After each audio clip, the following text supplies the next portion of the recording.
Hi, friends. Lauren here. Well, I want to tell you that this week we are running an encore presentation of Dr. Neal Barnard, and he will be talking about his latest book, The Power Foods Diet, the breakthrough plan that traps, tames, and burns calories for easy and permanent weight loss. So he's really talking about a whole food plant-based diet and the role of how it provides a lot of antioxidants and it helps you avoid Alzheimer's disease and heart disease and all the things that we dread.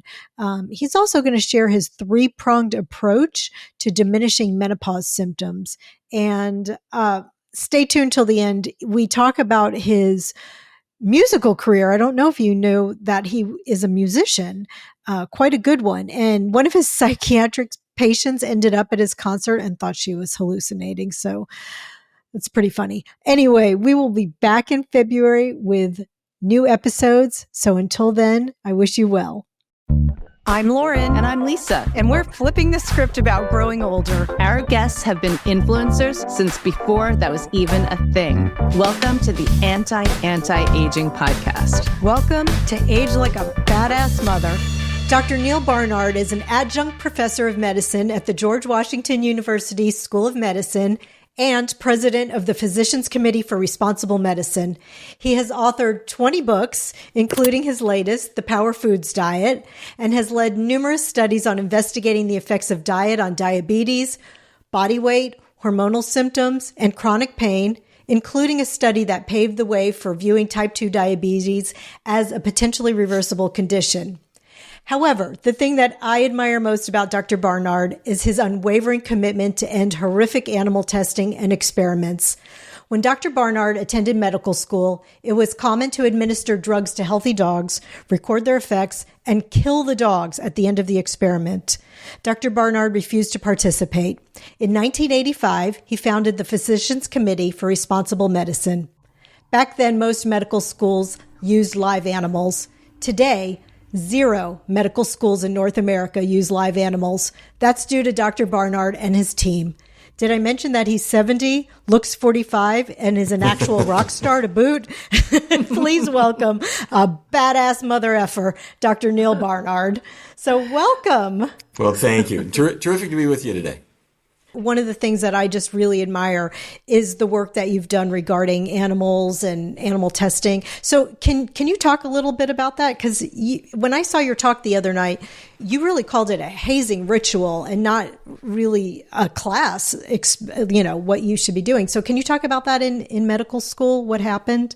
Yeah, animals are used in a great many ways, but for some people, their first introduction to it, at least among medical professionals, is just what you said, that in a physiology class or in a pharmacology class, the students are brought into a laboratory, and they're broken down into groups of 4, 5, 6 students, and they give them a dog. And the dog is nervous, they're petrified, and each group of students takes their dog and puts the dog on the table, and they follow the instructions of the lecturer, and they tape the dog down. They anesthetize the dog, and they start an IV. They put an EKG on, and then they start administering drugs.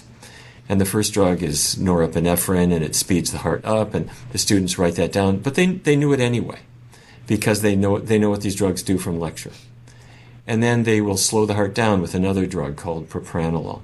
But they knew that anyway, because it was in the book, it was in the lecture.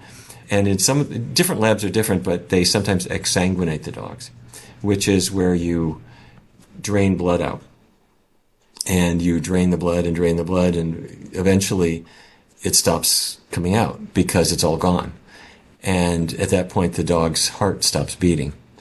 And the students look nervously at each other, and one says to the other, she's dead, right? And then their instructor comes by and goes, she's dead, bag her up.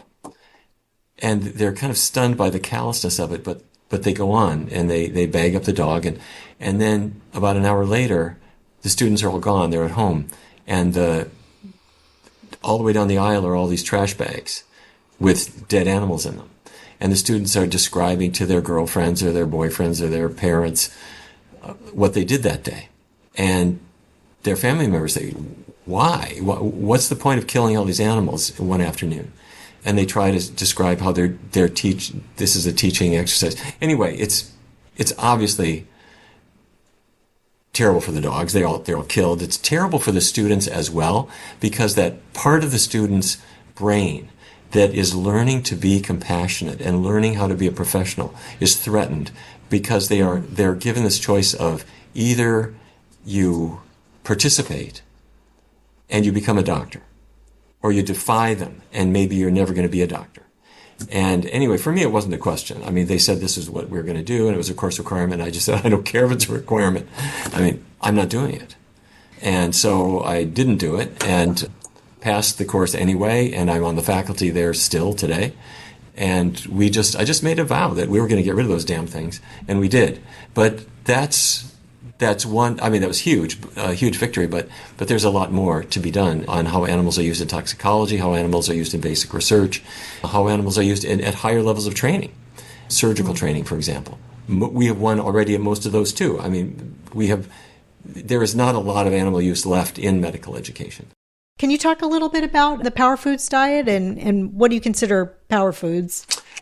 Yeah, there's been a real shift over time. First of all, more and more people, really more people than ever, want to lose some weight, because we're seeing increases in overweight and obesity. And many are told by their doctor, well, if we can help you to eliminate some unwanted weight, your risk of diabetes or cardiovascular disease or even things like Alzheimer's can reduce. But there's been a shift, and it's not so much calorie counting anymore, or the old idea of just avoid carbs and that's all it is to it. There's been a shift toward dietary patterns and more plants, less animals, that kind of stuff. But within that, there has been something quite new, and that is there are specific foods. If you bring those foods in and you emphasize them and put them right up front, and I call them power foods, they'll do one of three things. They'll either tame your appetite. So you get to the end of a meal and you're satisfied, but you didn't overdo it, and your appetite somehow is in bounds. Again, you don't feel like eating as much as before. And the second thing is there are some foods that trap calories, and they go out of your digestive tract without you being able to absorb them at all, which is cool. And then the third thing is there are some foods that increase your metabolism. So you're just burning calories faster.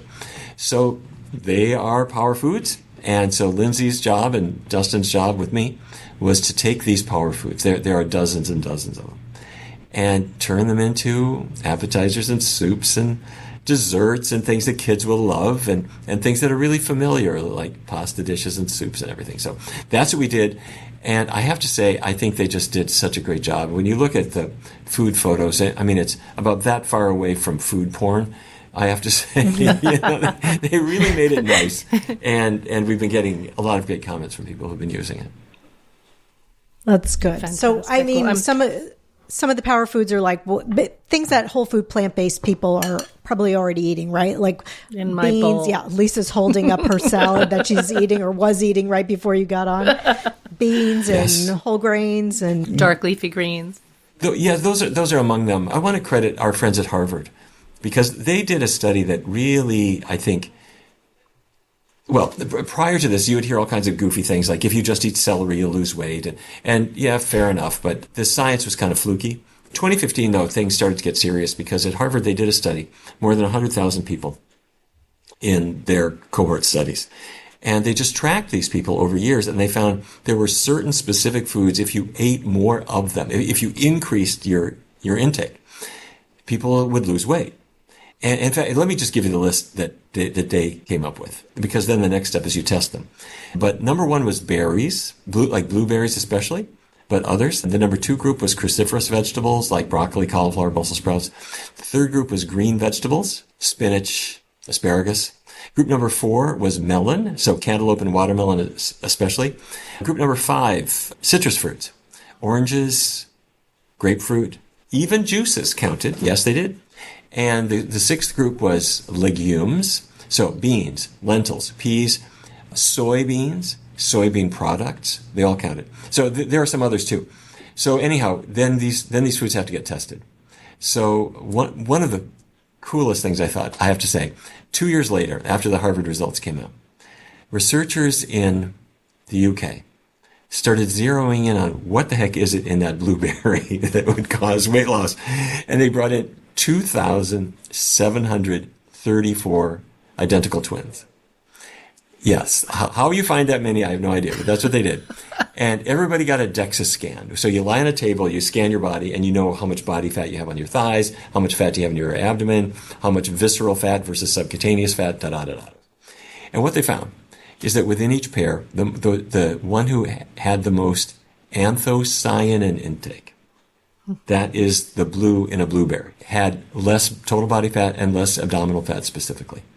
But then they said, well, anthocyanins are the blue in a blueberry. It's a natural antioxidant that's colored blue.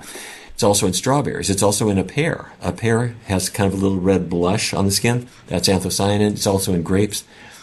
And so you take twin pairs, genetically identical. One has more of this, one has less, and the weight goes away, so to speak, to the extent that you eat these foods. And then we now know that these are metabolism boosters. They're not, you don't have to get peeled off the ceiling. It's not like you're going to be on, Anyway, you get the idea. It's just a gentle metabolism booster. That's interesting. So, because when we think about weight loss and a whole food plant-based diet, it's calorie density. We're thinking of calorie density, but this is even beyond that. It's not. So they're eating these foods and also calorie dense foods. So what the anthocyanin is boosting the metabolism. So even just adding your foods without cutting everything out, it could help you lose weight? Okay, you're touching on what's really so important is that there are multiple mechanisms happening at the same time, and the one that you mentioned is really so fundamental and so important, but has been lost on a lot of people. Let's say you're eating a lot of fiber.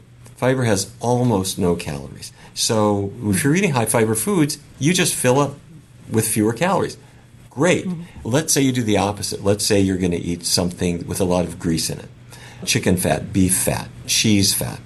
Every fat gram has 9 calories in it. That's the densest calorie source you can get. And some people on a plant-based diet will think, well, yeah, but let me have coconut oil. Or it's not so healthy, let me have olive oil or extra virgin olive oil. Still very calorie dense. I'm not saying that extra virgin olive oil doesn't have some health benefits. It does. But it also packs in as many calories as Vaseline. So that's an important one. But to answer your question, yes, above and beyond that, there are all kinds of properties of foods. I mentioned blueberries. They have anthocyanins, cinnamon, ginger, jalapenos. These and other spicy foods have certain natural compounds in them that influence metabolism. Who knew? Were the twins eating exactly the same thing aside from the berries and so forth? They were eating whatever they wanted to. It was an associational study. So they just said, okay, you all come in, get your DEXA scans, and they did, practically 3,000 scans, and they just crunched the numbers. And they found the same thing that the Harvard people found, which was that for whatever reason, the anthocyanin eating people have not just less body fat, but specifically less abdominal body fat, less visceral fat, which is good. I mean, and is anthocyanin also an antioxidant? Is that the antioxidant property? Yeah, absolutely. Okay. Very powerful. And they come in a variety of colors. There are many of them. Strawberries have a red antioxidant. Grapes have one that's not exactly the same as in blueberries. And in the autumn leaves, when the leaves turn orange, don't eat them, but those are antioxidants as well. Those are anthocyanins as well. Since we're talking about the antioxidants and the anthocyanins, can you dive in a little bit more? Because in that you talked about also like a small amount of nuts and seeds for vitamin E and the free radicals, sort of fighting the free radicals by eating the antioxidants to help with brain health. Yeah. And also your background in psychiatry, I kind of feel plays maybe a role in that as well, just understanding the mind and neurology a little bit better. The biggest threat that many of us, or maybe the top of the list, I should say, of the things that we never want to have, is Alzheimer's, because you lose everything. You lose everybody, and it's a horrible thing. There are certain things that you want to avoid, and there are certain things you want to add. And the things to avoid, saturated fat is the top of the list, and that's the solid fat. When I was a kid growing up in North Dakota, my mom had 5 kids, and we'd run downstairs at 7 o'clock in the morning, and my mother would be taking a fork and pulling bacon strips out of the frying pan. And she'd put the bacon on a paper towel to drain, and then this hot bacon grease in the pan, she would pour it into a jar to save it, because she was going to cook with it the next day. But the reason I'm mentioning this is that you see the bacon grease, it goes in as a hot liquid, and then as it cools down, it solidifies into what looks like wax. You don't need to send it to a lab. The fact that it is solid at room temperature means it's very high in saturated fat. But like coconut oil. Like coconut oil, exactly. Mm-hmm. But you don't need to send it to a lab. You can just see it, that it's saturated fat. And dairy is the number one source. Dairy fat, like butter, cheese. Cheese is 70% fat. And Americans eat tons of it, 70,000 calories worth of cheese every year. It's the average consumption.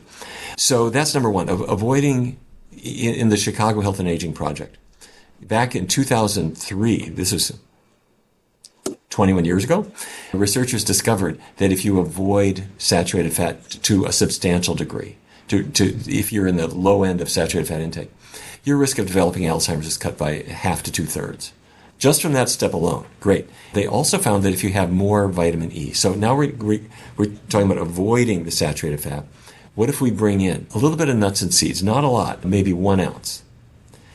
You get more vitamin E. Vitamin E is, just as you said, it's an antioxidant. Anthocyanins, vitamin C, beta-carotene, lycopene that makes a tomato red, beta-carotene that makes a carrot orange. These are all antioxidants. And vitamin E is a little bit special because it's a lipid-soluble one. It protects the cell membrane, and it just parks there waiting for a free radical to come by and try to destroy it.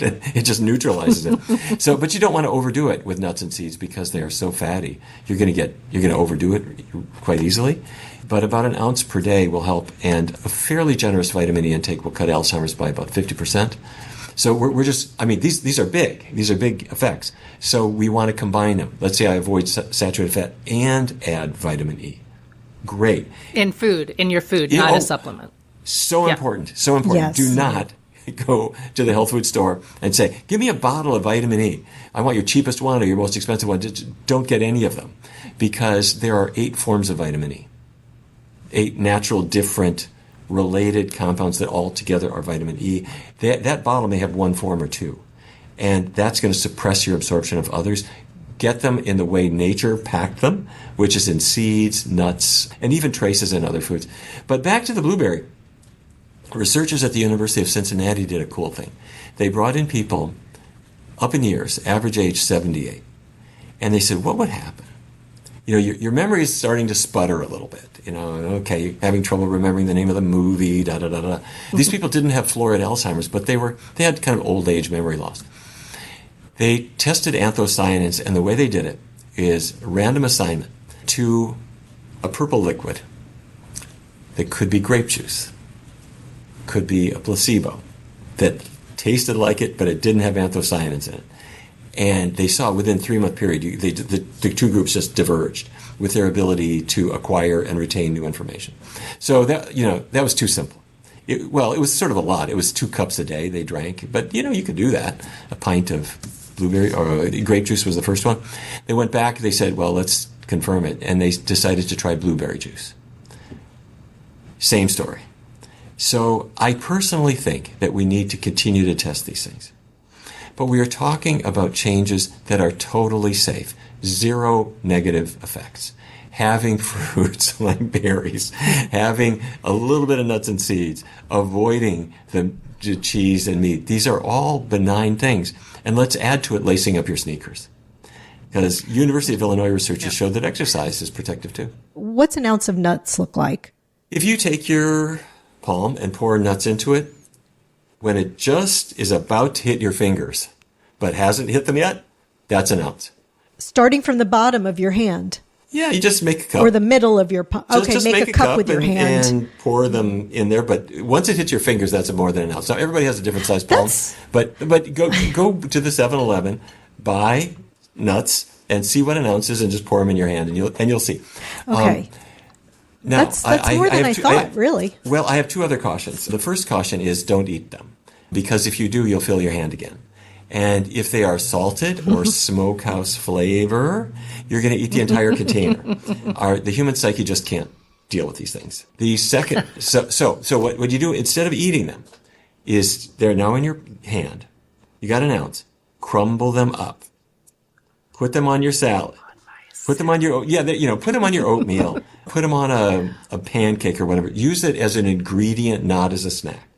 And the second thing I have to say is if you are trying to lose weight, if you're trying to reverse diabetes, or if you have any kind of hormonal issue, for a young woman, menstrual cramps, for a woman at menopause, if you've got hot flashes, these hormonal issues don't do well in the context of a high-fat diet.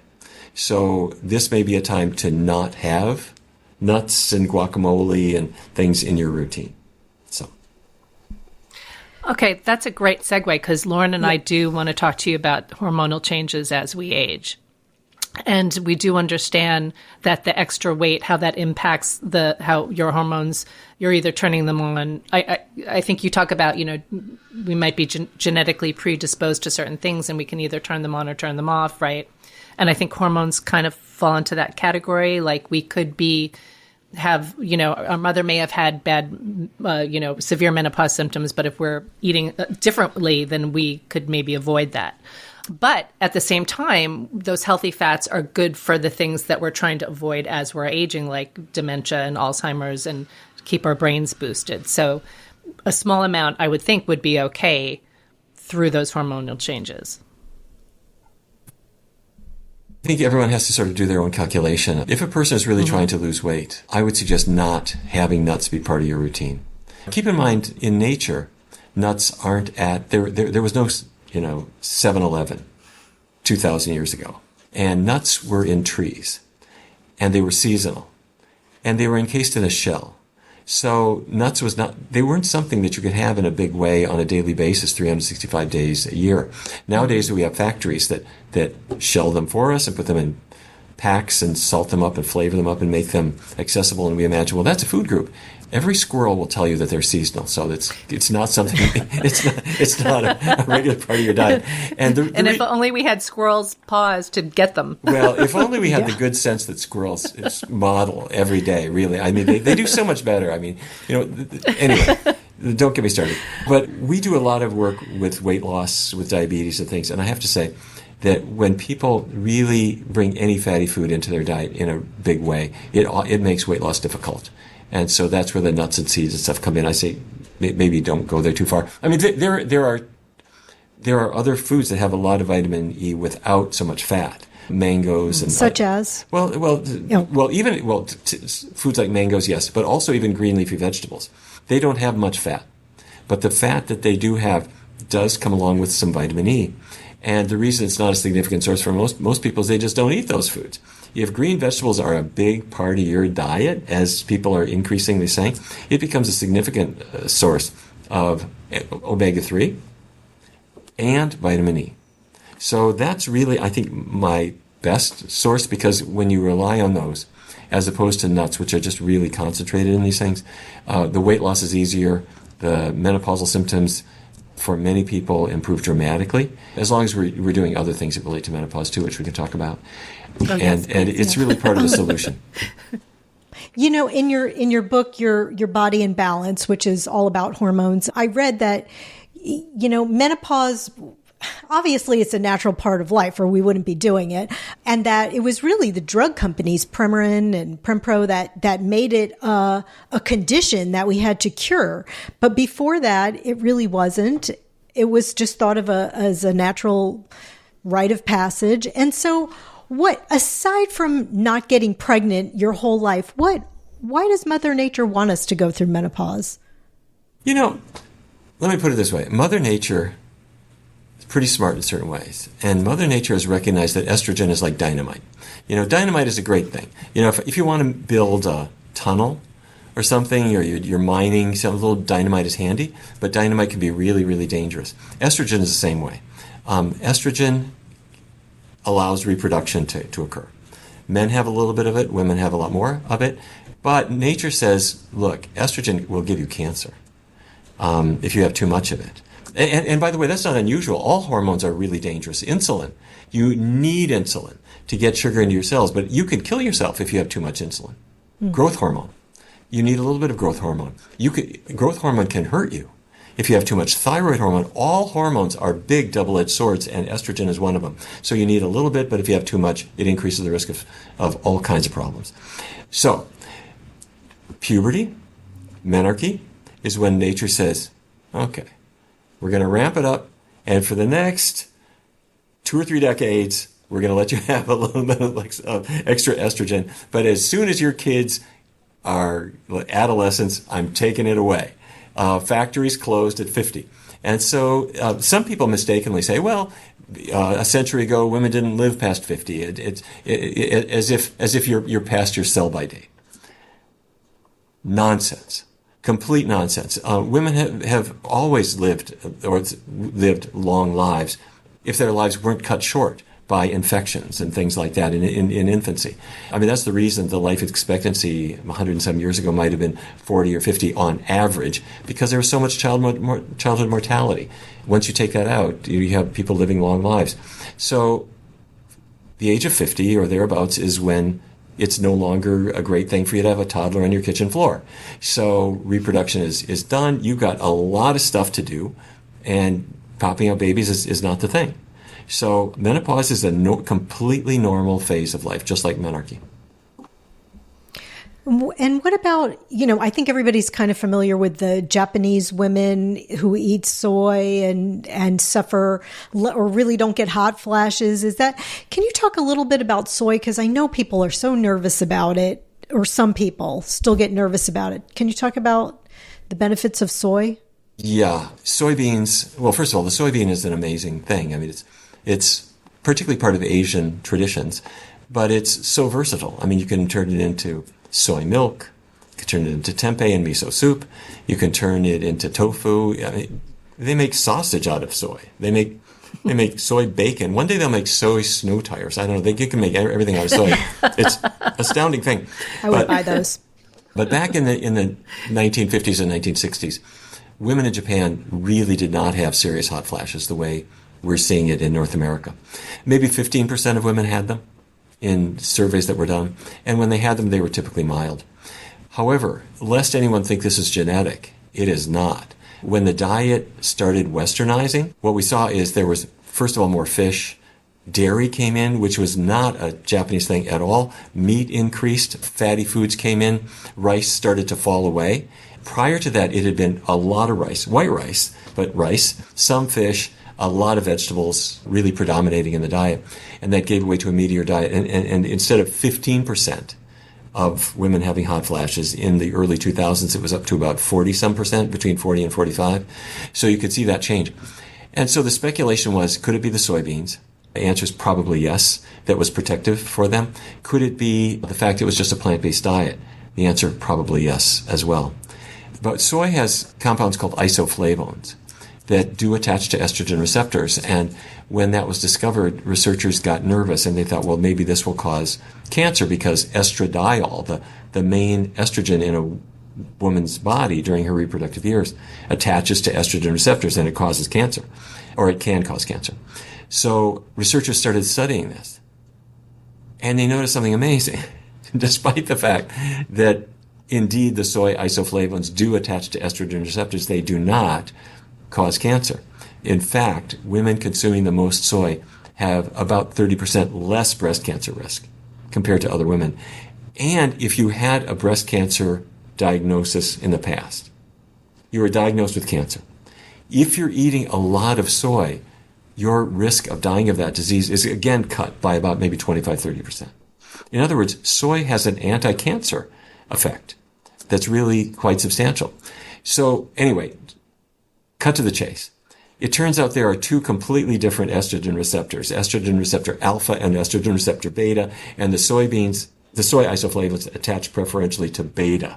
So the alpha is the gas pedal on cancer, that's where estradiol attaches. The beta is the brake on cancer, that's where the soy preferentially attaches to. So I'm being simplistic, but soy, for some reason, it can't shake this mistaken reputation that it's going to cause problems. You go to the store and it's hard to find soy milk anymore because there's every other brand. Mm-hmm.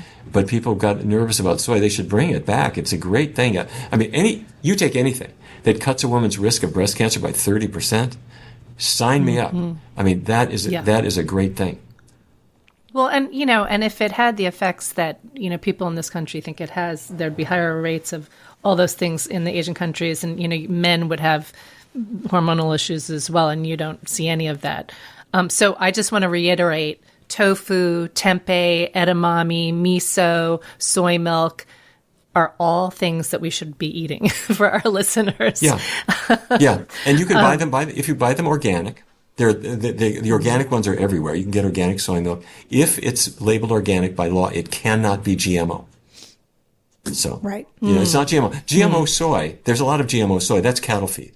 If you eat chicken, you're eating an animal raised on GMO products in a great many cases. Same with cows. And but if you want to have estradiol that will increase cancer risk, have an ice cream cone.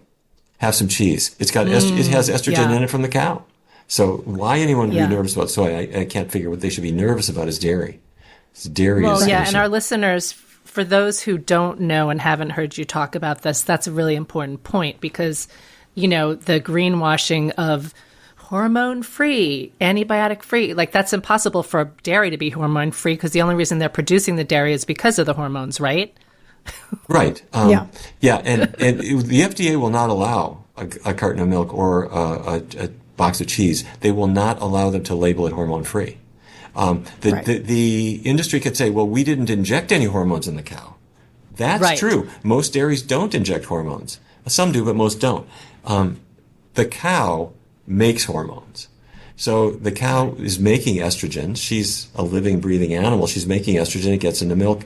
And in every dairy, they do a very creepy thing, which is they take these cows, chain them up, artificially inseminate them in a creepy way. And so they're impregnated every year and they are milked way into their pregnancy. So they are creating more estrogen every day the pregnancy goes on. They are milking them. That estradiol is getting into the ice cream you give to your 8-year-old son or your 7-year-old daughter. These are not things that should be in their diet. It is not labeled on the dairy. American people have no idea of these. And then we wonder, well, gee, why are we seeing problems with our kids' health or with our health as we reach adulthood? So I'm 55 and I'm still haven't even gone through symptom 1 of menopause. And you're saying that hormones are dangerous. Is my body doing something dangerous to me? Everybody's different. And what can I do? Are my hormones going to kill me? Menopause will come. Every woman is on her own time frame. Okay. And you mentioned in your book some over-the-counter things for symptom relief for those people who are having them. Can you just go through a few of those in case some people really do need some relief and diet is just not cutting it? Well, first of all, some over-the-counters. First of all, if diet isn't cutting it, let's try to make sure we're doing the diet right. Now, we are the only group, I think, to have had the amount of success that we've had with this. I mean, to knock out moderate severe hot flashes by 88% is really huge. So what seemed, the reason I put it that way is that I think we need more research to really confirm what I'm about to say. I believe that the greatest success comes from doing each of those 3 pieces. And piece 1 is avoiding animal products completely. So if a woman says, well, it's not working for me, if they are still having some animal products, I would omit them. The second thing is, and the much more difficult thing, is avoiding excess oils. Keep in mind in Japan, back before they westernized, they were not frying a lot of stuff. They weren't using a lot of oily things. Their oil content was really low, like 10% calories or even less in some populations. So in America, if we avoid animal products, we're avoiding a lot of fat, but there is oil used in a lot of things. It's not in fruits, it's not in vegetables, it's not in beans, it's not in grains in their natural state. But it's amazing how much nut butters and especially if you're buying even a sort of a healthy seeming packaged food, those factories just jam oil in everything.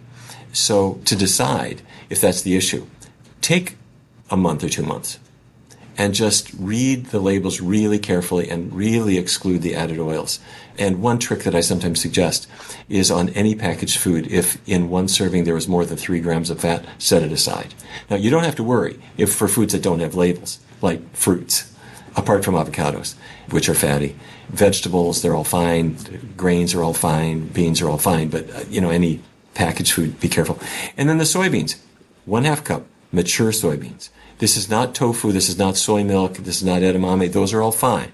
Those are all fine, but they do not have the isoflavones that mature soybeans do. Edamame is a baby soybean.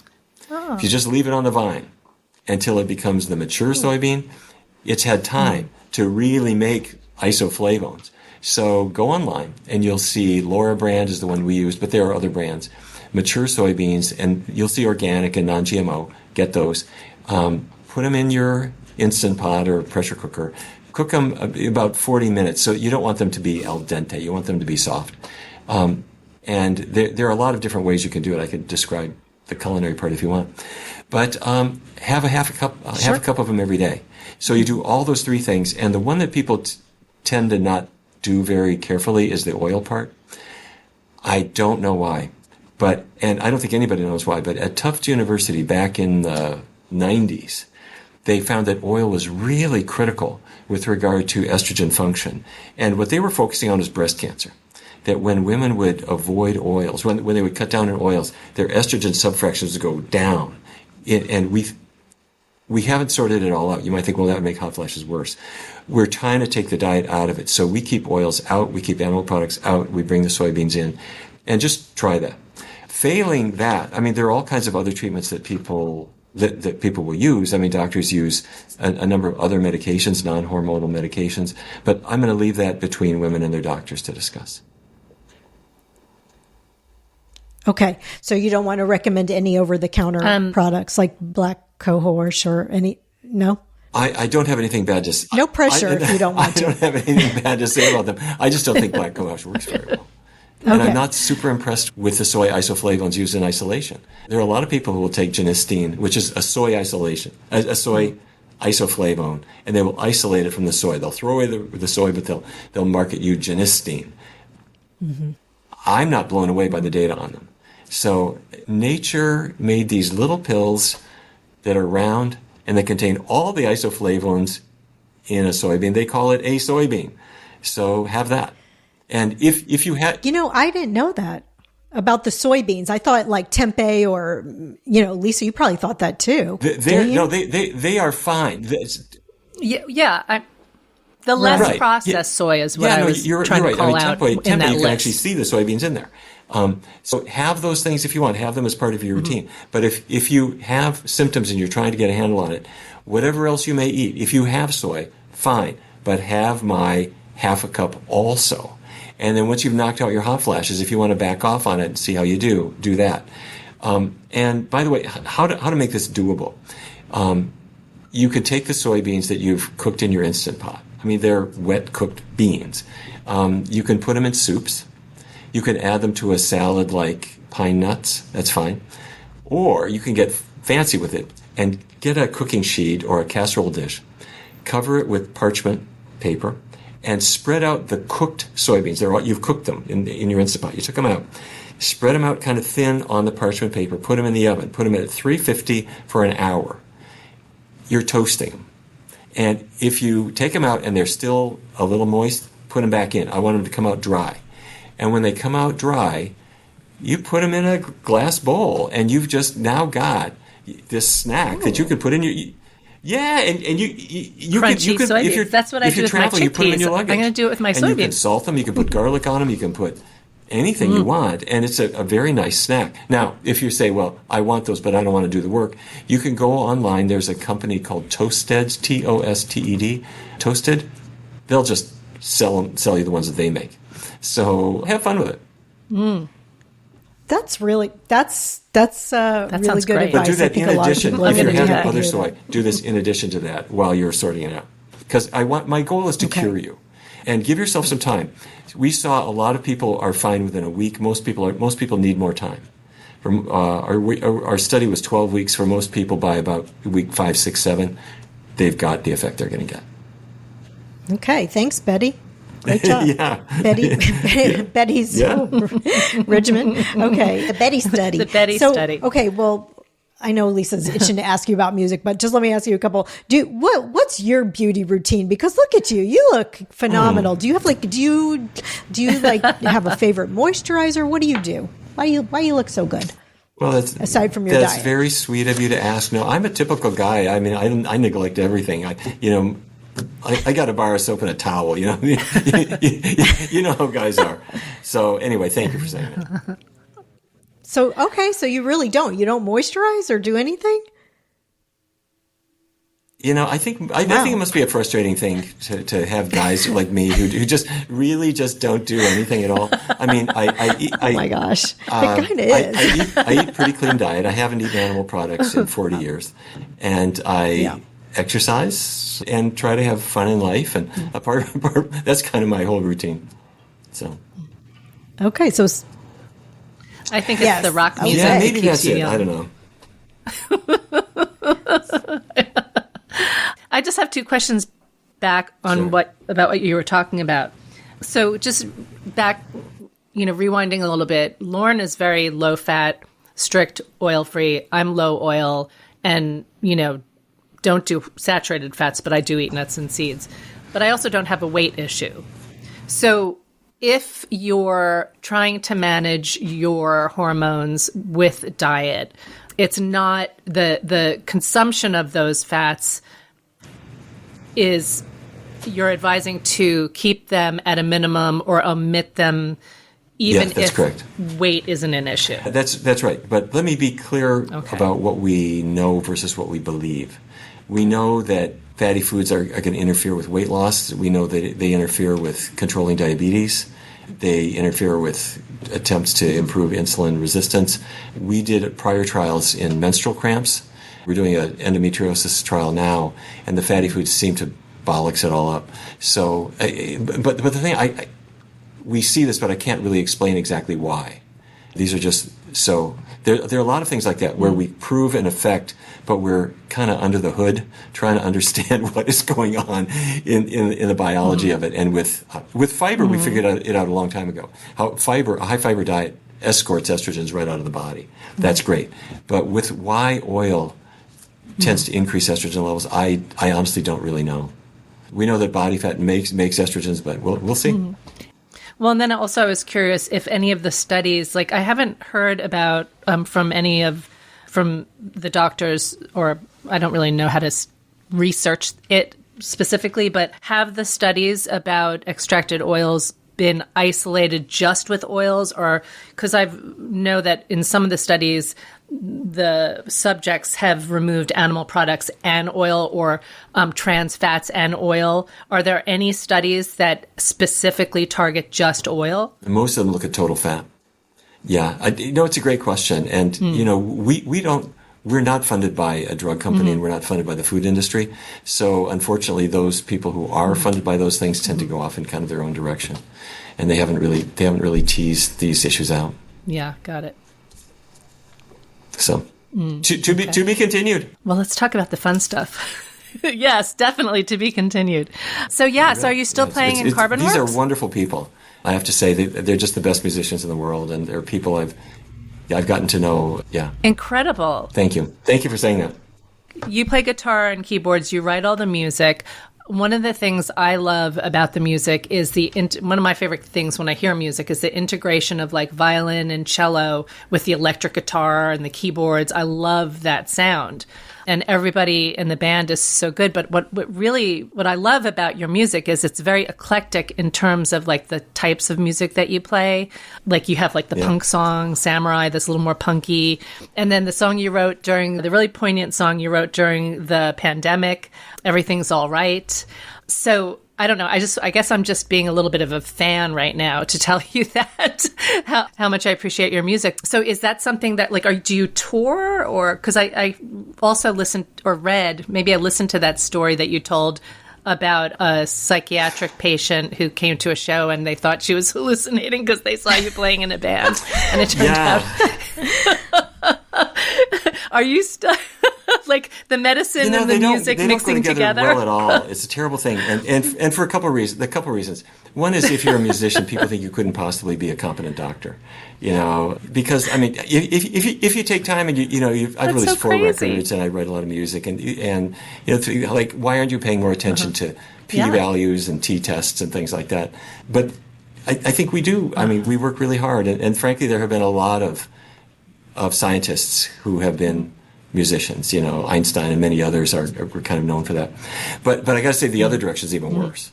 If you're a doctor, nobody can take you seriously as a musician. There was, here in D.C., there was a guy who was the jazz-playing dentist, and everybody thought, like, get out of here, go away. So when I'm working with musicians and they find out I'm a doctor, they'd like, I don't know, get away from me. 'Cause, you can't have soul, if you're an orthopedic surgeon, like, get away. But my only defense is that I've been playing music since way before I was ever a doctor. When I was a kid, it was a thing, and it was it was important to my parents, and I was classically trained, but then I was kind of rebelled by getting a guitar, which is what they didn't want me to do. And I've had bands all along, and I just, it's a fun thing to do, but for me, it's also a way to sometimes say a thing that I think needs to be said. Like in the pandemic, I wrote this song that, I had this memory, when I was a kid, my mom had 5 kids, and my littlest brother, David, was going to sleep one night. My mother tucked him in. And she said, David, nighty-night, sleep tight, don't let the bed bugs bite. Good night, David. He couldn't sleep at all. He was looking like, bed bugs? What are bed bugs? The poor kid's like 3 years old. And I thought, look at the terrible things we do to kids. We say like 3 blind mice, cut off their tails with a carving knife. We make kids memorize that. Or Jack and Jill went up the hill, and then Jack fell down and he had like a neurological injury. And, we say terrible things. So I thought, the pandemic was starting. And now what we tell kids mattered. Because, a million people died in a fairly short order of COVID. And kids overnight, we've forgotten this now. This was not that long ago. Kids were pulled out of school overnight. And they heard that somebody's got this disease, and people couldn't go near each other, they couldn't be near their friends, and everyone was scared. So I started to think about, wait a minute, I don't know where things are going. I don't know if things are going to be fine. I don't know if we're going to come out of this okay, but I do know this. If I'm tucking you into bed, my little beloved daughter, son, whatever, for now, we're okay. And just that little bit of assurance I thought was important. So I wrote this song, and that was the message. And it just had the idea of, we're going to sleep now, it's okay. There's little dreams you're going to have, little stars are twinkling. And I don't believe in BSing kids with a lot of foolish stuff. And life is not going to be all right. There are a lot of tough things that kids and adults go through. But you can say to someone you love, for now, I'm here, and things are going to be okay. And that's what that song was. And I wrote it in English, and then I was sitting in an airport waiting for a flight, and I thought, this song needs to be in French. And I translated it into French. And my friend Christine, who is a beautiful singer, she's Italian, but she grew up right near the French border, and she's great French singer. So I said, Christine, come to New York. Let's do this damn thing. And she came over and she just sang that song so beautifully, just killer. I don't know if you've heard the French. Yeah, she's got an incredible voice. So we recorded it. Oh, it's incredible. And anyhow, what gave my life meaning actually was we put that song on YouTube, and there's a little video of all these animals who are yawning, and I don't know if you've seen it. They're all like going to sleep, we saw it. and it's just really cute, just really killer. And one of the comments was a woman who said, "My 4-year-old son goes to bed at night.